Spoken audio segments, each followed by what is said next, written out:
South African and African creative realm has come into its own over the past few decades, so much so that the whole world is looking to Africa for inspiration, answers and guidance. For this week's episode, we are coming to you from the magnificent Circa Art Gallery in Rosebank, Johannesburg, to explore the creative world of fashion, art and photography. We speak to the visionaries and thought leaders that are at the forefront of African creativity. I'm your host, Ayanda Tabete, and this is Africa Modern.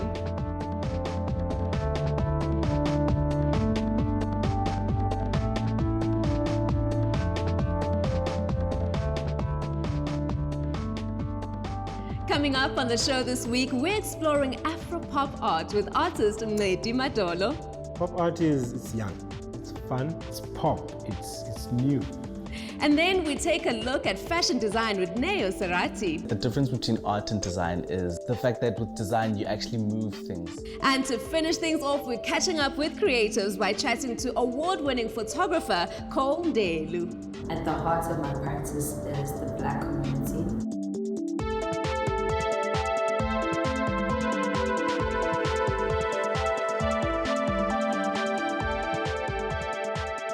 Working primarily with a medium of collage and pop art, Ncedi Madolo's pieces are aesthetic and unique. His work captures the urban and modern environments that surround him and is largely influenced by classism and the visible byproducts that are evident in his community. Let's check him out. Black African art is important to the world because we're coming up with something fresh, something new.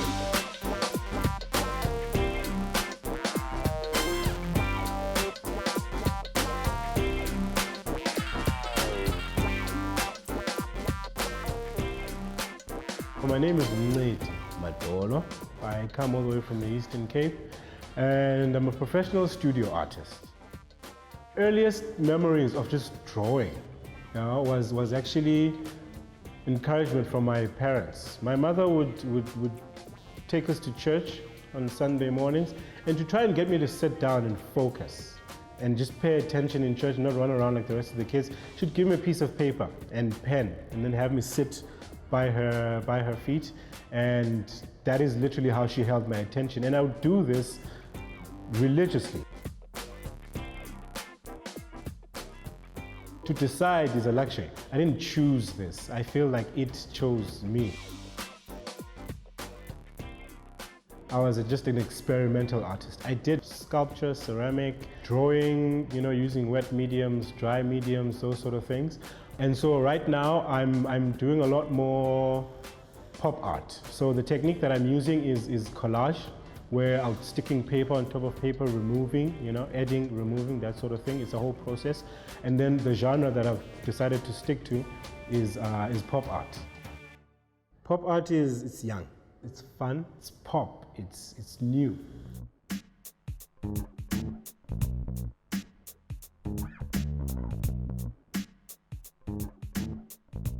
So just a brief background about pop art in itself as a genre. It started back in the 1950s, back in Britain and in America.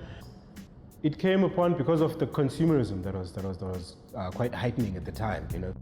In the genre of pop art, you use popular culture, you use iconic imagery, things that people already know, but things that they don't necessarily consider to be chic or high-end. And it's not particularly popular as of yet in the African continent. And so it's probably one of the reasons why I felt so excited about taking it up as a sense of direction when it comes to the kind of work that I make.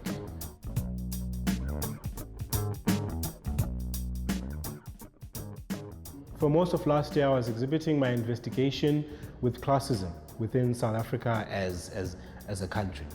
So when classism starts crossing racial lines, it almost goes unnoticed, misunderstood, if you will, And as for myself, I was really looking into this as something I felt the country needed to kind of wake up towards. We have now gone into advising people in terms of investment art. This is now particularly the kind of art that I make, and the kind of art that you buy in the hopes for returns in a later stage.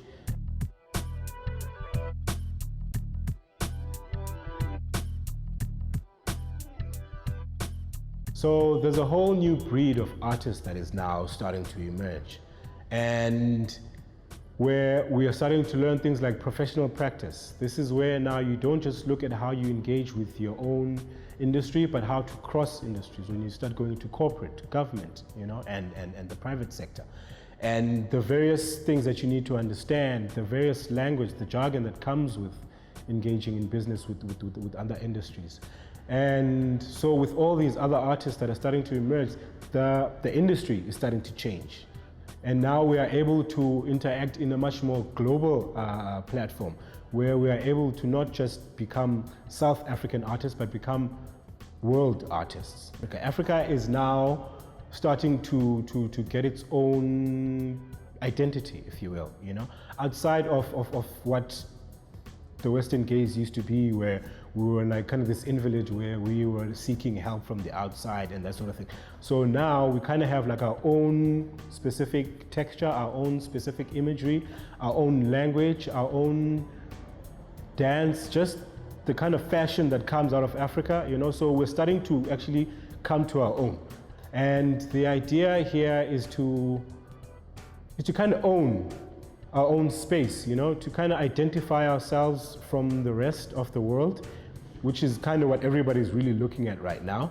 Africa is starting to consolidate, as opposed to it being these various South Africa, Ghana, Nigeria. We are actually becoming an African continent, the United States of Africa, if you will. Through the form of art, Mncedi Madolo's work brings the urban life of Africa alive. But don't go anywhere, because after this, we're exploring fashion design with Neo Serati.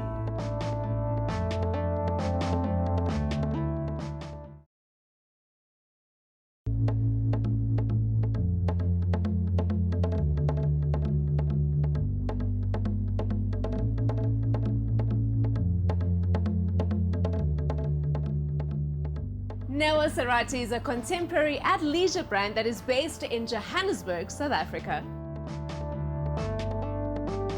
Founded by Neo Serati Mofamere in 2014, the brand specializes in unisex garments that explore the margins of gender, art, and sexuality while bearing in mind their South African heritage.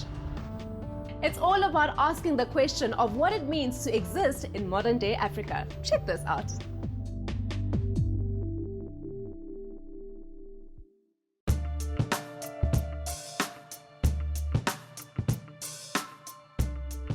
I had a teacher that said the difference between art and design is the fact that with design you actually move things. People live in your art. I'm Neo Serati Mofamere, designer of Neo Serati. Well, I grew up in Vosloorus. It's a township in the east of Joburg, and I grew up with my gran. My mother had to work in Mpumalanga, so I grew up mostly with my gran, went to Martin School, then went to the National School of Arts, where I learned how to be an artist. There's a poet, her name is Lebu Nova, as well as Desire Maria. They went to NSA with me, and they used to host fashion weeks, fashion shows during our Festival of Fame. And just seeing the life that was brought out during those shows, I started doing research on like what does this mean, where does this go, how is this, as well as like obviously I was watching the Gallianos and Mason Margielas like in high school, and I was like, wow, this is what I want to do, make living, moving art. Then I went to Lysof, where I learned fashion, and it's just been rolling from there. For a long time I was inspired by gender. So the male body for me was interesting because not a lot of people were using the male body for fashion. A long time ago, really, we only saw women, Tyra Banks, Naomi, the Tyreses are, there's only that one Tyrese that we know. So I normally use male bodies to show the clothes. So whether it's a garment with a bust or not, I normally use men. So in the using of men, I've met a lot of men that are displaced from not having a lot of money and not knowing what their part is in the world right now as we're living it. So this collection was about moving and how people make money with, the economy changing. I'm inspired by storytelling. Everything for me is quite visual. I like to take pictures. I like to collect pictures, and this helps me create the story. And from there, I'll start to sketch, and from that becomes a pattern, which I make. I make all the patterns, and we have trusted seamstresses that will then cut and make the actual garments. The fact that with design, you actually move things. People live in your art. People actually create a life within your art, if that makes sense. It's a performance, and we're all in this one performance together. And that's what I want to be a part of. I want to be part of your everyday storytelling. I want to be part of like how you wake up and how you feel when you go to that party, and the things that you want, that you communicate. You know, I tell stories that have already been told through my clothes. So design is that for me. It's us working together to come up with Neo Serati. There was one person that wrote, Neo Serati is for the living. It's for going out. It's for like the person that isn't afraid to present themselves to the world. And I've stuck with that. I feel like Neo Serati really is for the conversation starters. People that are willing to have a conversation. I think that Africans are really ready to tell their own stories. Don't be palatable. Rather tell your truth before you tell a beautiful truth, I think. Designers all over Africa actually are spending time with themselves, and they're learning that they can actually make a lot of money from the things that they do with their hands. My advice to young people is just to do it. I think don't think about the obstacle, don't think about the money that's involved, don't think about, I mean, obviously you think about that, but as a creative, your job is to solve the problem. So I think solve the problem, keep it moving, and just do it.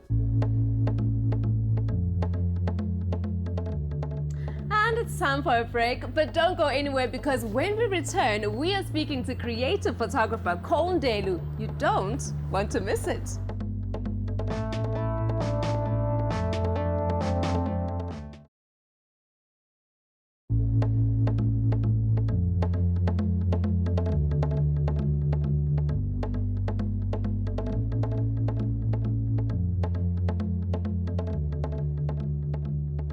For this week's episode, we are coming to you from the magnificent Circa Art Gallery in Rosebank, Johannesburg, to explore the creative world of fashion, art, and photography. Going through Rosebank, you can't help but notice the spiral staircase of Circa. In 2009, the Circa building was developed alongside the Everard Reed Art Gallery and has been internationally recognized as an outstanding contribution to South African architecture.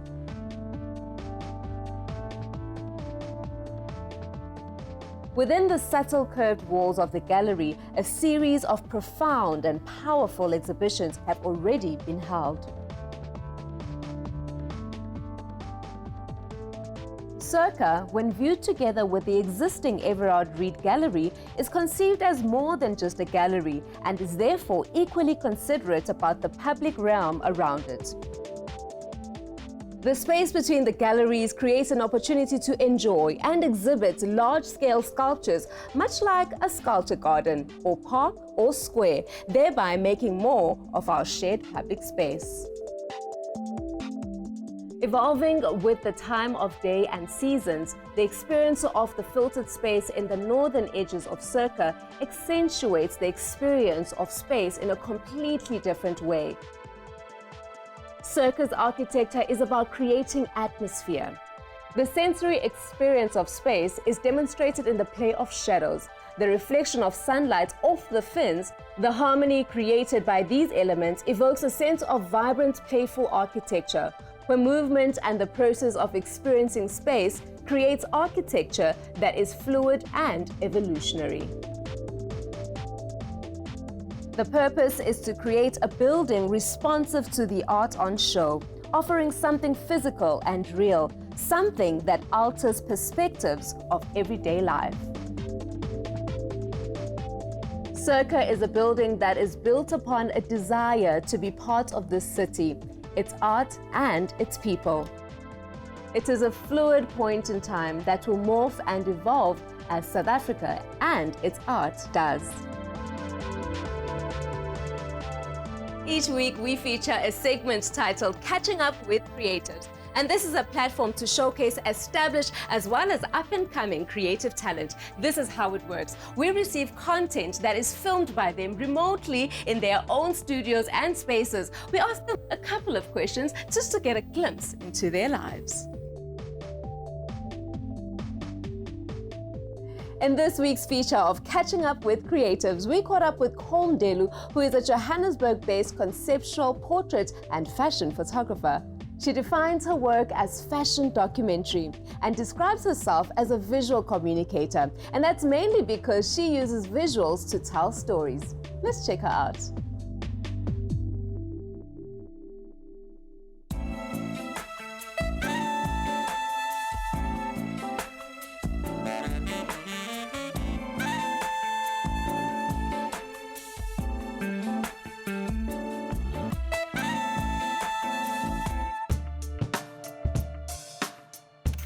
My name is Kho Mdelu, and I'm a contemporary artist. Currently living in Pretoria. My work occupies the intersectionality between documentary, photography, spirituality, and fashion.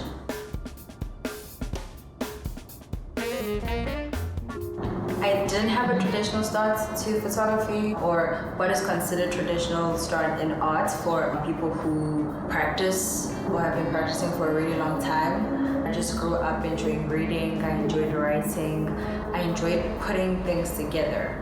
And I wanted to study some kind of art, and photography felt like a natural place to go because I wanted to do something that felt natural to me that also allowed me to get a degree.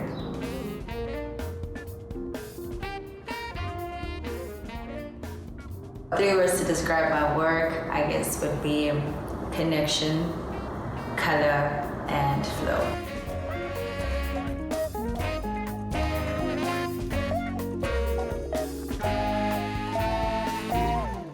At the heart of my practice is the Black community. My work is about celebrating and honoring my community. It is about telling stories that capture and reflect my lived experience. Currently, I'm exploring the themes of time, memory, self-care, reality, and vulnerability. I think that fundamentally we're all contributing to a history or to a new history.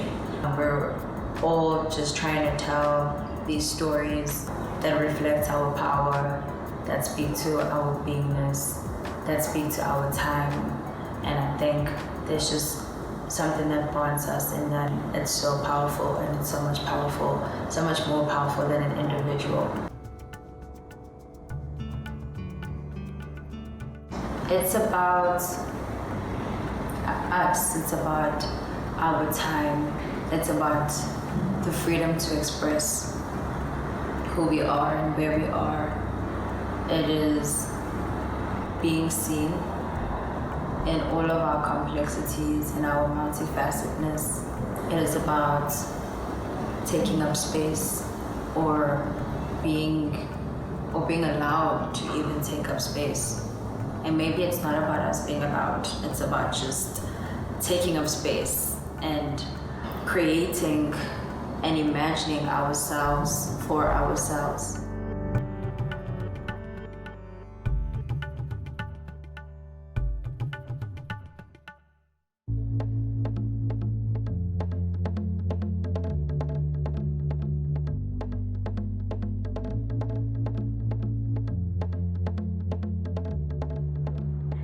It was fun taking you through this week's installment of Africa Modern. Join us next week as we continue to explore the creatives that call Africa home. Let's continue the conversation on social media using the hashtag Africa Modern. Until then, I'm your host, Ayanda Tabete, and this is Africa Modern.